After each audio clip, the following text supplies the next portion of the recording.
Quinn exiting, there are no black women coaches currently in the WNBA. And everybody trying to stop on each other. It's reckless for Matt to dismiss it as a cash grab. They're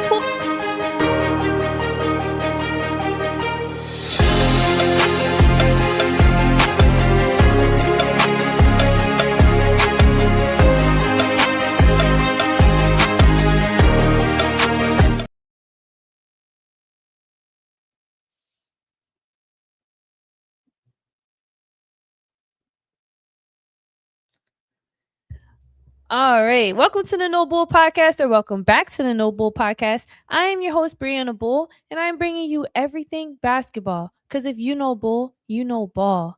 Let's get into it. All right. So you're probably wondering, like, where are you? Why do you look like an island girl? That's because I'm on the island right now. I'm in the Dominican Republic, and I brought all of my podcast stuff because I love basketball so much that I had to make sure I brought you the latest and greatest on basketball. And today I'm very excited. Like, if you look at our lineup, there's so much to talk about and really discuss. And I hope you drop your takes because I might have some unpopular opinions on the way.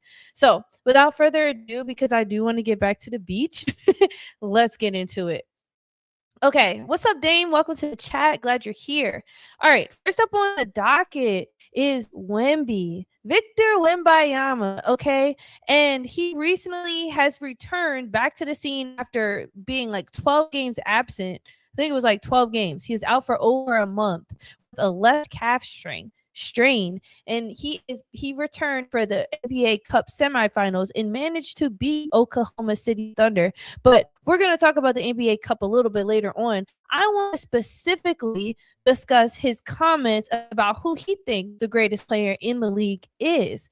All right, so let me just say, what did he specifically say? So what he said was, I'm looking specifically for a quote. So they asked him about Joker, and when he talked about Jokic, he said Jokic probably has the best offense in the league. Wemby said that Jokic has the best offense in the league. And we all know all the debates regarding Jokic is about how he doesn't play good defense. And so he can't really be considered a great, or it takes him, he's still in the MVP conversation, but you got to live with the fact that he doesn't play good defense. However, Wemby goes on to say that between Shea and then Giannis, after Shea and Giannis, he considers himself to be the best in the league. Okay? Now, we all know Wemby is 7'1". He's shooting threes. He's grabbing a lot of boards. He's averaging double doubles. Like he plays on both sides of the court. I'm not going to deny that, right? However, when you make a bold statement about being the best player in the league, I got to knock you off this high horse because you've been hurt. Your first year in the league, you got hurt. I mean, you played a good amount of games. I think your first year was the most games you ever played. And then your second year in the league, you were hurt. You got this blood clot in your shoulder, and you were out the rest of the season, bro. And now we're on year 2, technically second year pro, 3 years in, and you get a left calf strain. And every time I see a report, the Spurs organization is taking extra precaution with you because you're like this golden boy child who has to take longer. If the calf strain is 4 weeks, we're going to sit and be 6 weeks. So you take longer to heal. The organization you play for right now holds you out for longer periods of time. So I guess it just begs the question, Wemby, you miss a significant chunk of the season. And I get that protecting your body can pay off long term. However, I just want to be clear about something. If you're talking about being the best player right now in the league, you have to get more available than you are hurt. And you can't build your 12 games in off of this. Like, you can't build your claim off of these 12 games in. You haven't even played the entire season. Like, I just want to see you stay on the court, because if you get hurt again, we know you're going to sit out for a very long period of time. You can roll your ankle. You can just get like a little bone bruise. Whatever the case may be, we know you're sitting out for significant long periods of time.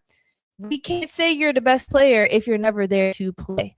So that's the reality. At the end of the day, being the best player isn't just about who you believe you are, the confidence, the hype, the things that you've done on the court.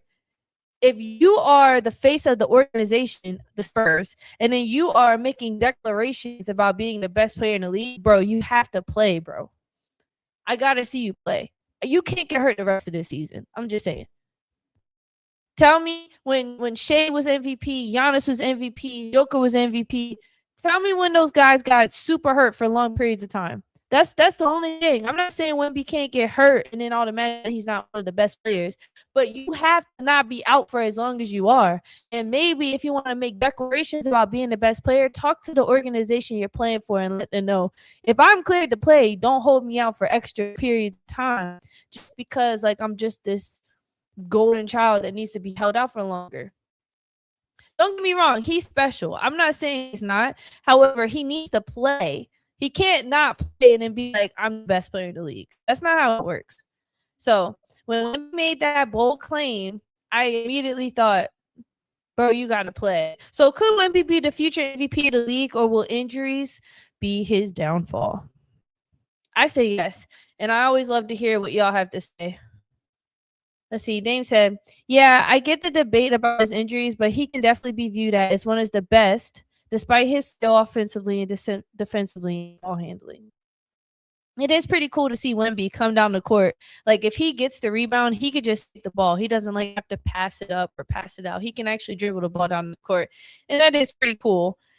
Again, everything, he has MVP level potential. He has the best potential. But if he continues to be hurt, he can kiss all that goodbye. All right, moving on. Oh, we got one more. I think he will be fully healthy this season along with them young cats with the Spurs and the Fox. Yes, I do love how young the Spurs are and managing to do what they have done so far with Stephen Castle, Devin Vassell, and even De'Aaron Fox. I still consider him to be that young guy out there. So Wemby included, they have a couple of vets, some old heads with them. I really do like Harrison Barnes, but I really do enjoy this Spurs team. And look what they just done. And we're going to talk about that coming up in this next segment. Actually, that's a perfect segue into the next segment. Let's talk about the NBA Cup. Now, the NBA semifinals, the NBA Cup semifinals took place on Saturday, December 13th. And it was the San Antonio Spurs versus the Oklahoma City Thunder, and on the West Coast and on the East Coast we had the New York Knicks versus the Orlando Magic. And we seen Orlando.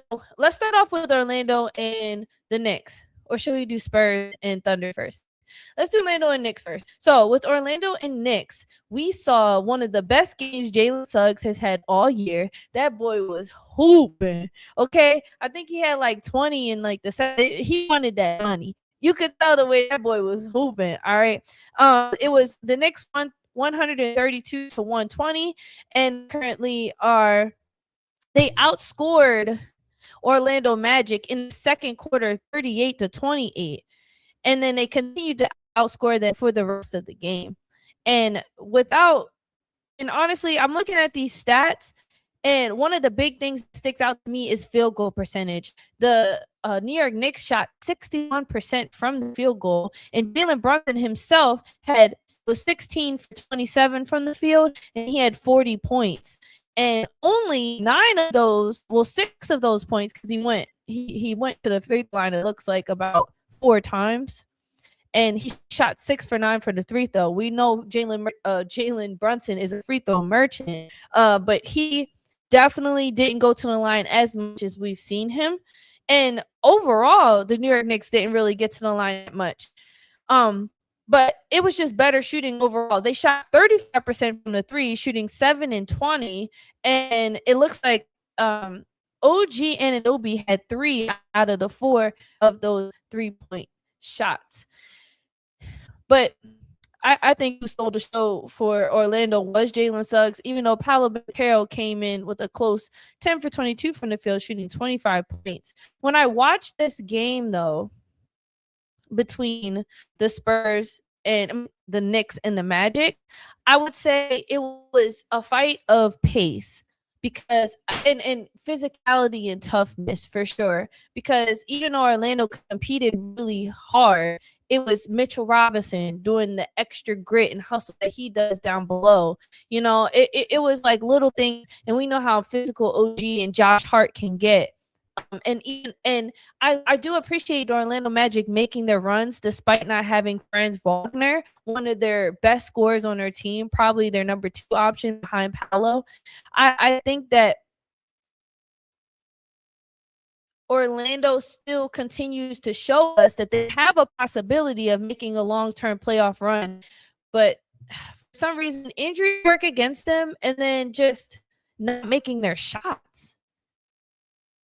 They don't make their shots when it really matters. And that's what really, to me, holds Orlando back. Again, they shot 46% from the field the other night, shooting 45 for 97. Really rough out there for them. But real quick, shout out to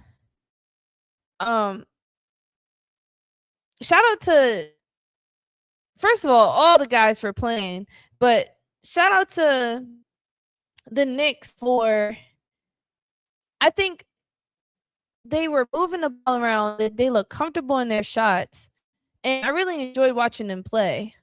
They only had 12 turnovers, the Knicks.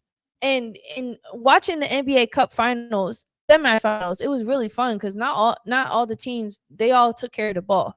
It was just really basketball all the way around. So shout out to the NBA for having just really good basketball going on.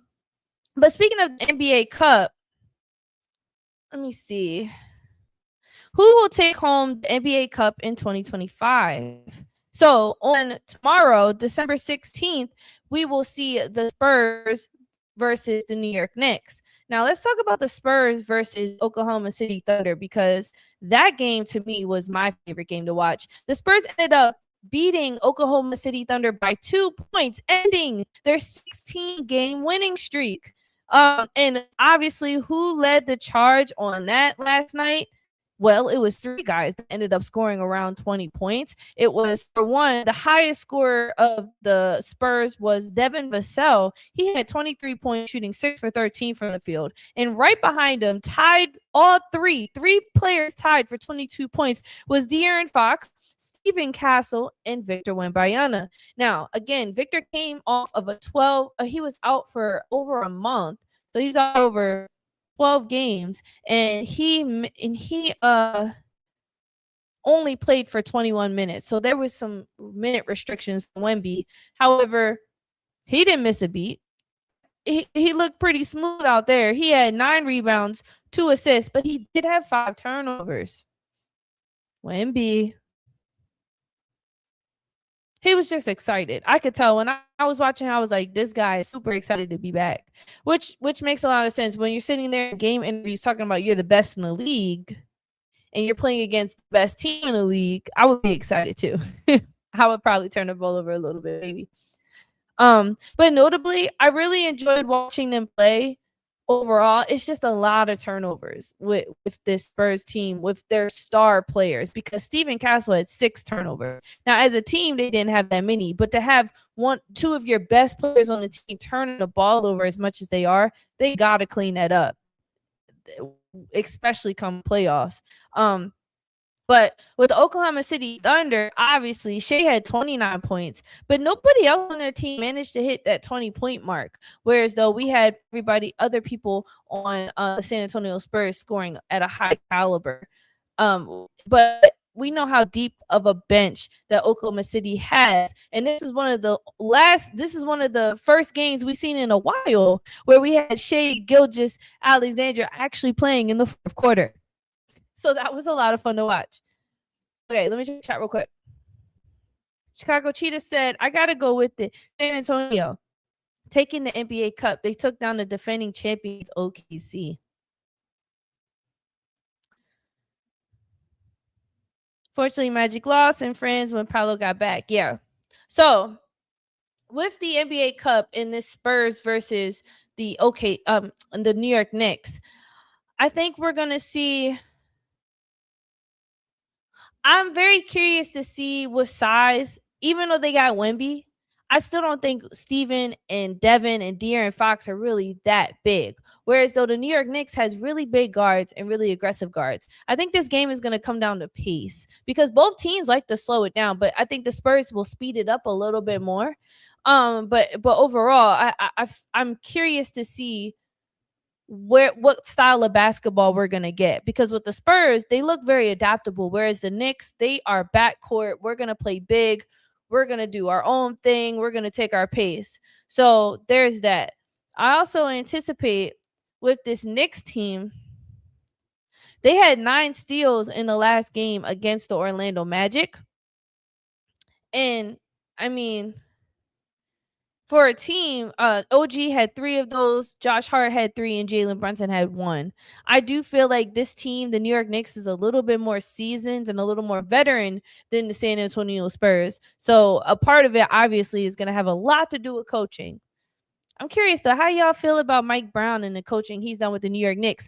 Both teams are headed into this matchup 18-7 with the same exact record. So I really think it's going to be a dogfight the entire time. It's going to be so close. But again, the key to the championship is pace and control. If the Spurs can speed the Knicks up and make this a transition game, that favors San Antonio. But if the Knicks can grind this thing down and force tough shots and keep Wemby from getting easy touches, the Knicks put themselves in a position to take this. And I don't see Mitchell Robinson backing down. He's not on the same caliber as Wemby, but I do think he has what it takes to guard Wemby. Absolutely, 100%. He just gives it all. And also, I'm watching on late game execution. We know guys like Jalen Brunson knows how to execute late in the game. I'm not really sure on the Spurs who's that guy that they want the ball to be in the end of their hands, where we're fully confident that they can get it done when it really matters.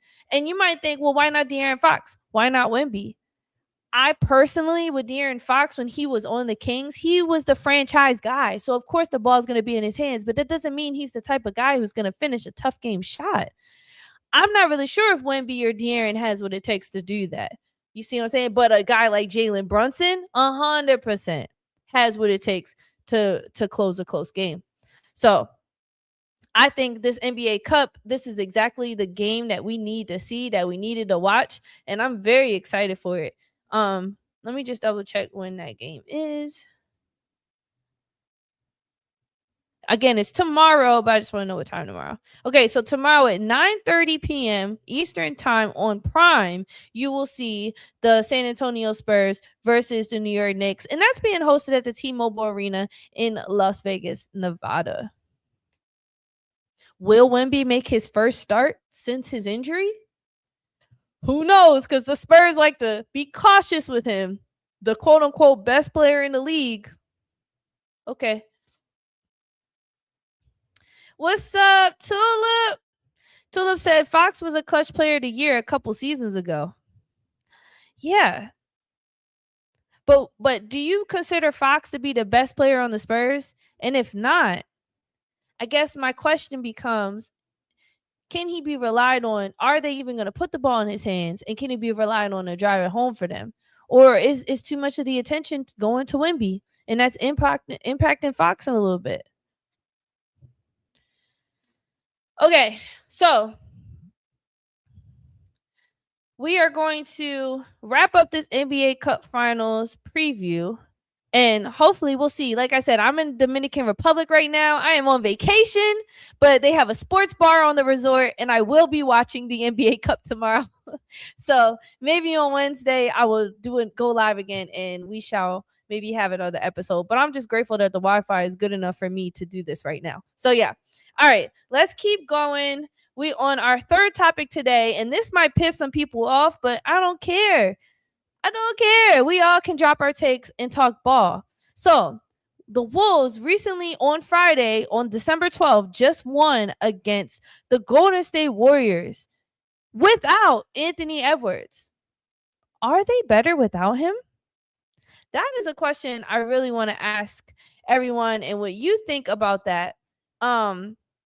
Because I know Anthony Edwards is his own beast. He's good. He was considered the face of the league at one point. And I think he even said he doesn't care. He doesn't want it. He has his own sneaker line. He's done great things. He's played for FIBA basketball. He's made it to the semifinals. I mean, he's made it to second round of the playoffs and other things.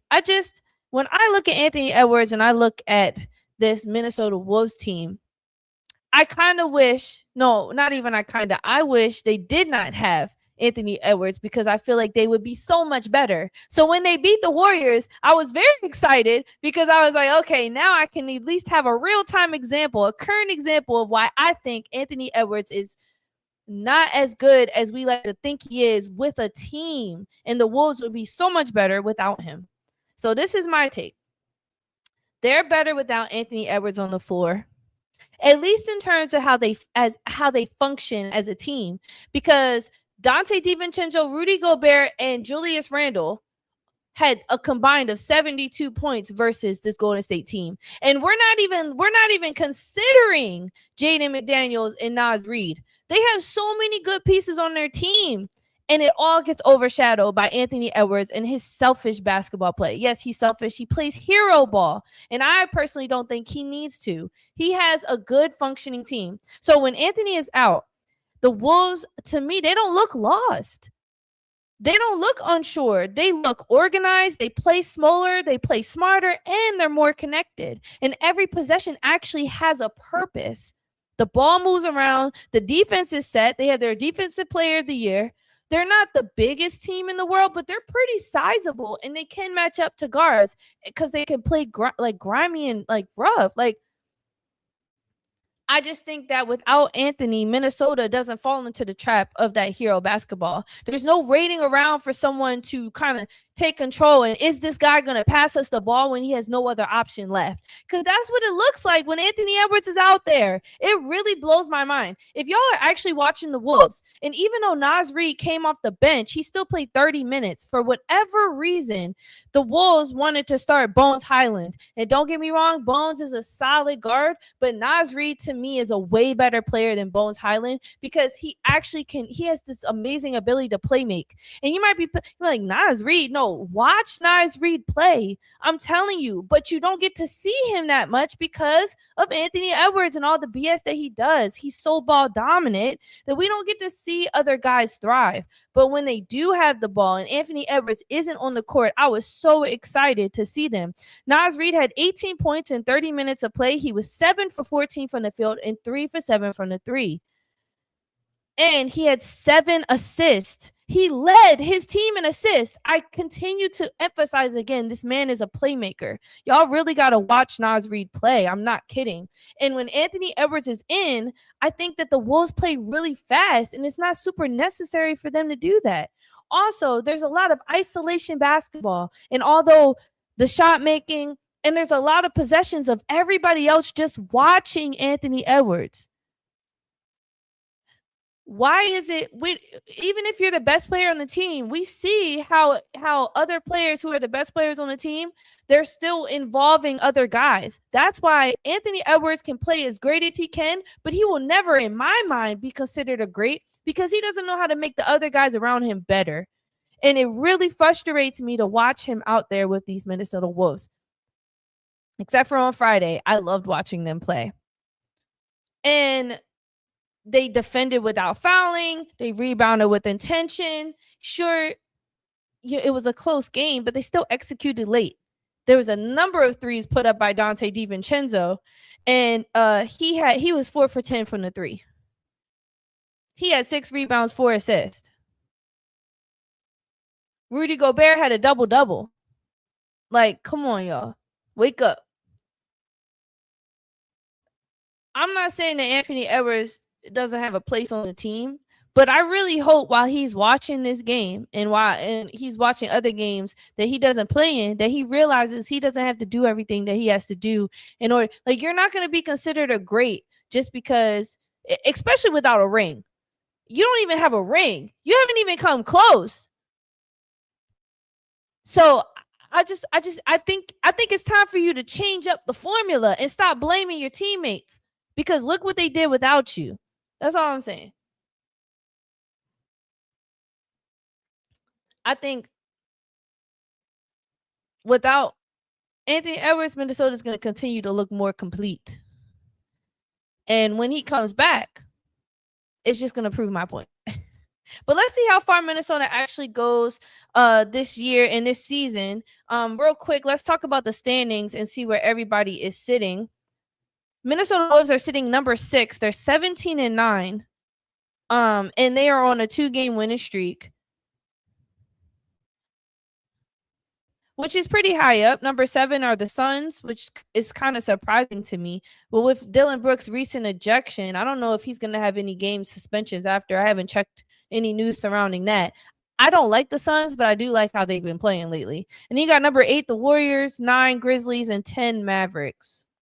But the Mavericks and the Trailblazers are tied for 10 and 16 overall.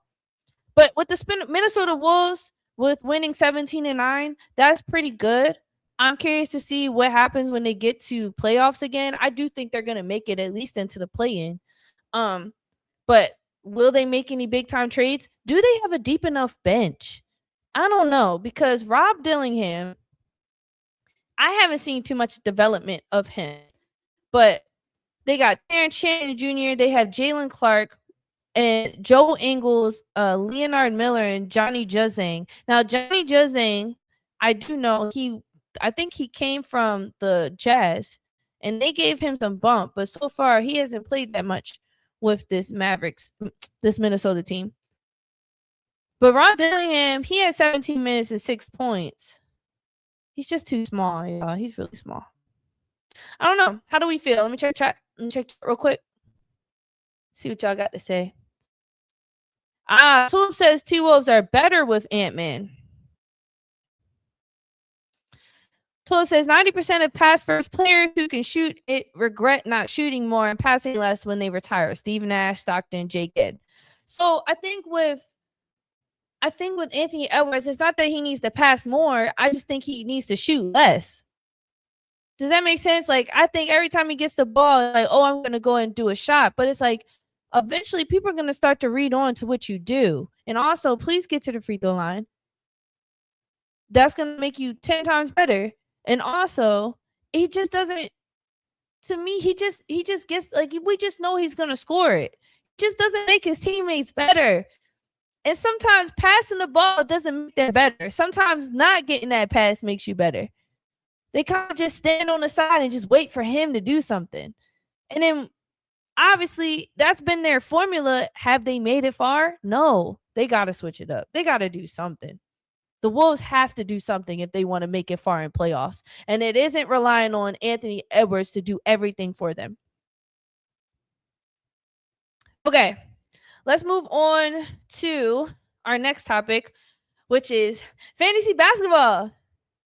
Fantasy basketball week 9 must adds to win your championship, or at least win your matchup for this week. Okay, so I have 5 players again. I did this last week, so I'm going to do it again this week.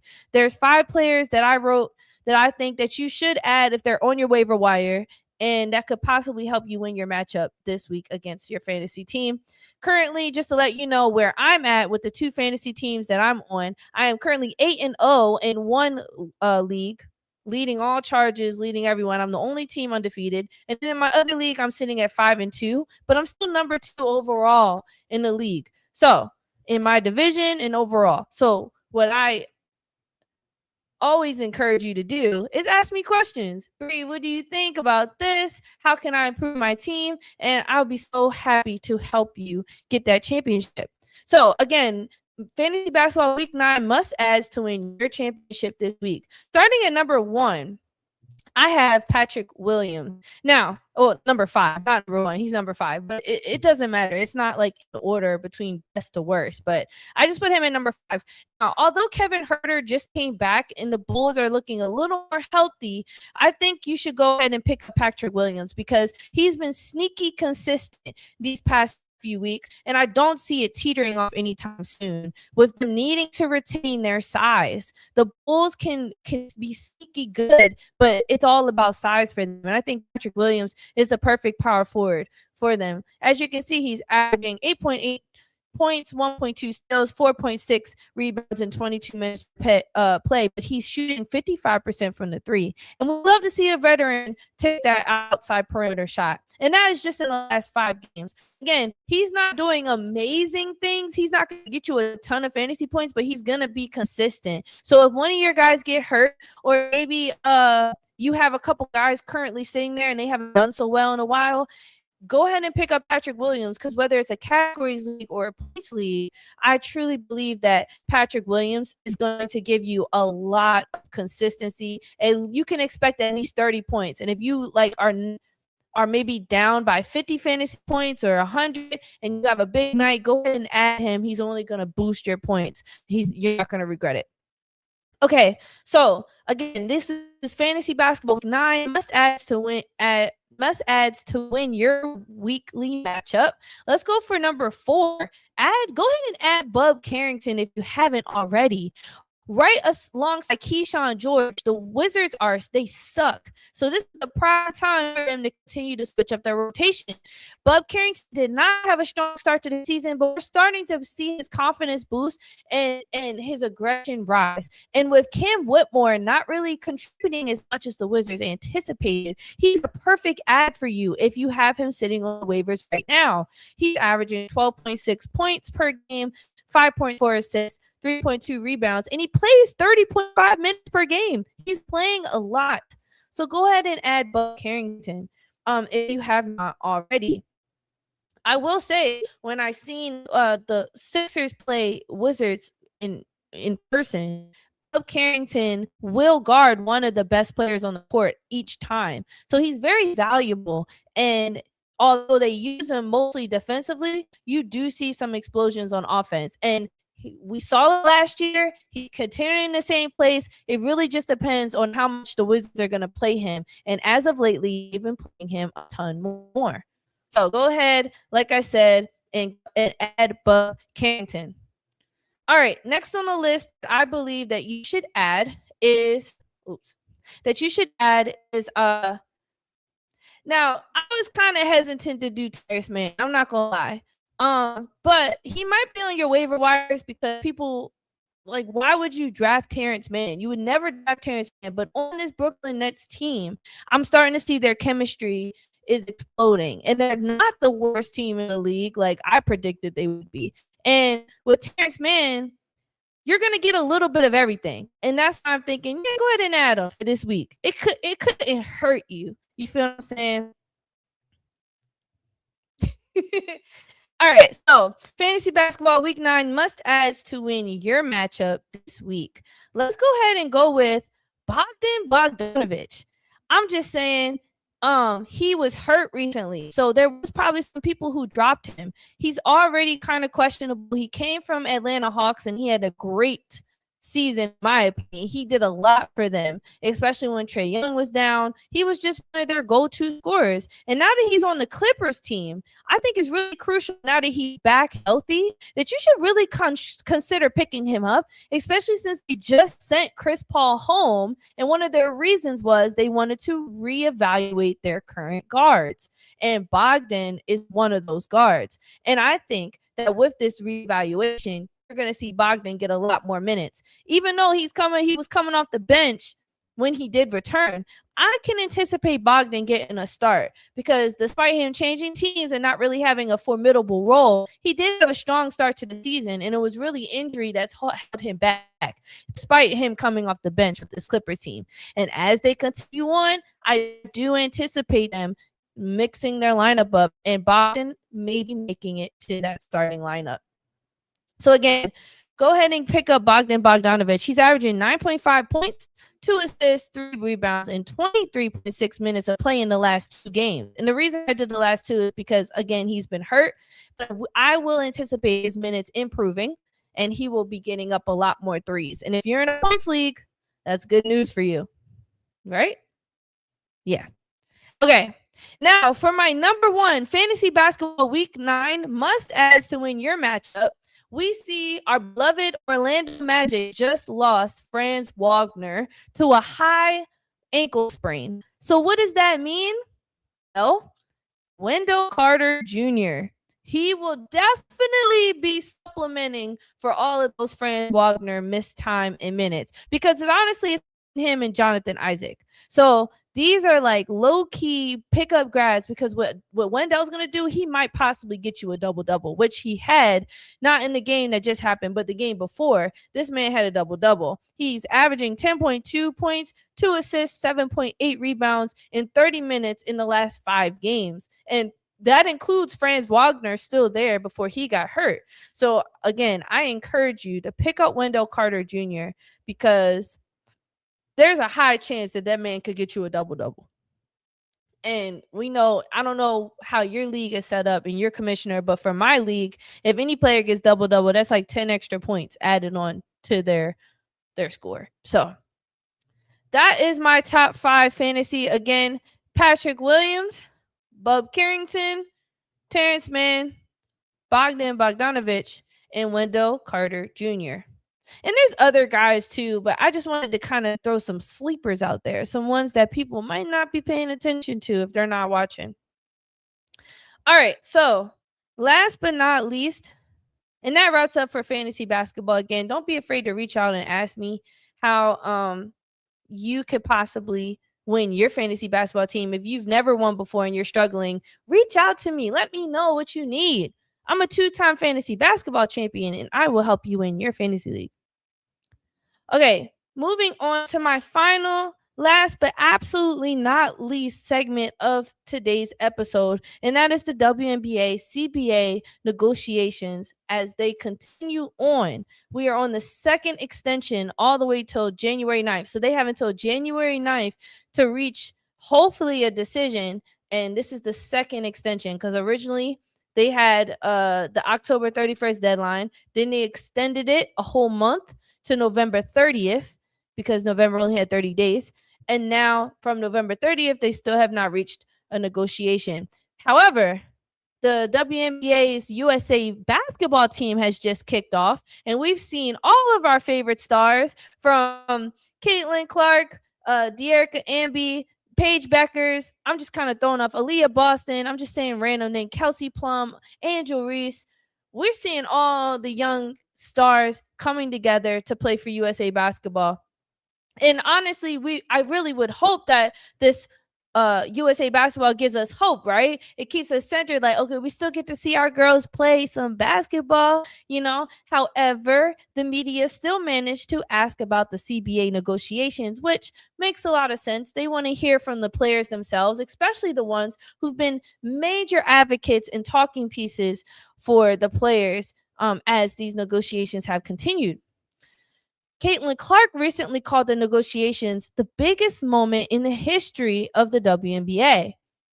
And I think that wording really does matter. She emphasized that it's something that the league players cannot mess up because the decisions being made right now will shape the league, not just for the current players, but for the generations to come.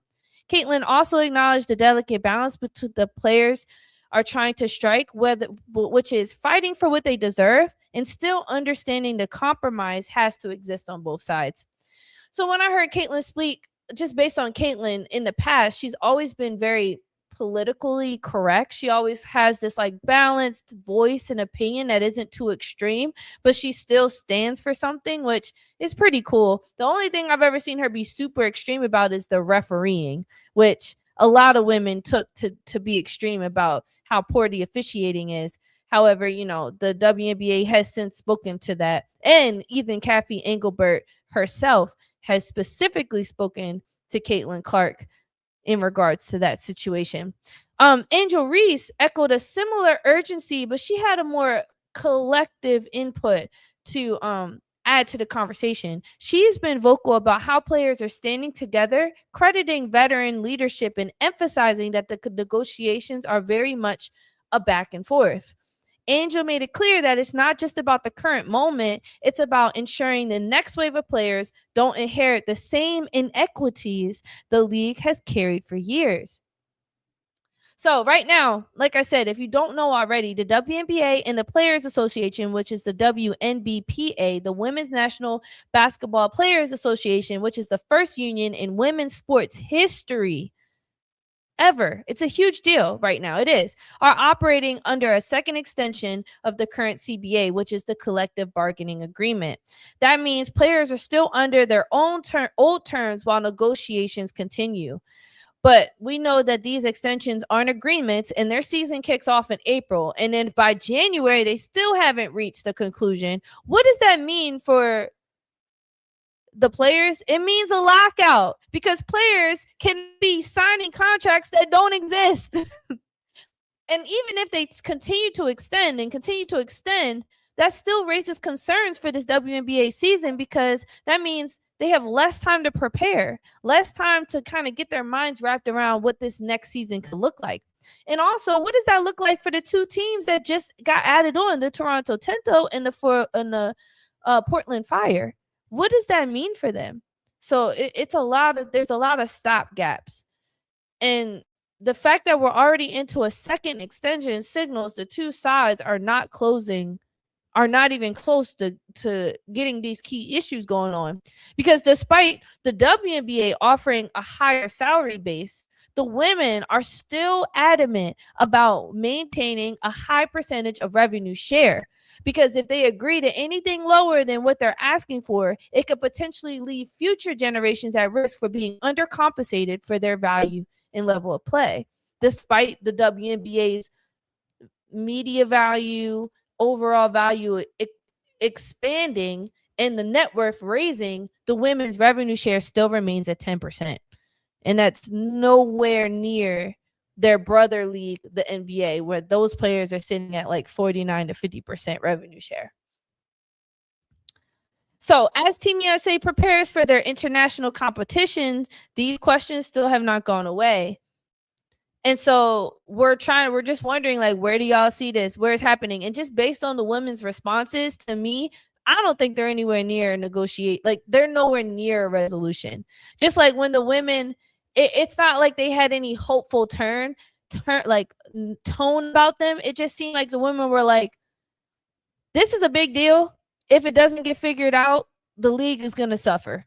Or this is a huge deal, and if we don't get what we need, then future generations are going to suffer. So it's I have a lot of anticipation coming up here on January 9th. Maybe when they step into a new year, it might clear some of their minds. Can I be hopeful on that? I'm going to be. Doesn't mean it will happen. So as Team USA is tipping off and we're getting to see them still play some basketball, it's also a reminder that the league is standing at a crossroads right now. And the choices made in these negotiations will define what the WNBA looks like in the next generation to come. I'm going to check. No comments in the chat. I just wanted to bring you up to speed with that and encourage you to check out Team USA basketball. Paige Bueckers was cooking Caitlin. But Doug, when does Caitlin ever play defense? Okay, there's enough shade for tonight. Oops. Make sure. Oh, yeah, you will see my 50th episode special tribute is coming up here soon.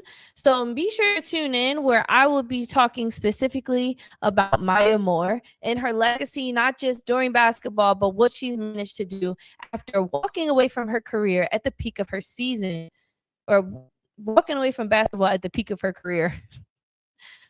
But for now, I'm on the road to 700 subscribers. Thank you all for your support and love and patience. Make sure you follow me on Instagram at Strawberry Brianna. You can check that out in my bio area of my YouTube. Like if you go to the bio, not sure what it's called on YouTube, but go to that. And if you'd like to support my channel, I really appreciate you. And you can check out my Cash App, which is down below. But I really appreciate everyone so far for tuning in and being loyal. And let me check the chat real quick. Appreciate you, bro. Humble Sports TV said great show. Thank you very much. And I will be posting more shorts, so you will be able to see the show back in case you missed it. And again, if you know bull, you know ball. Take care, y'all.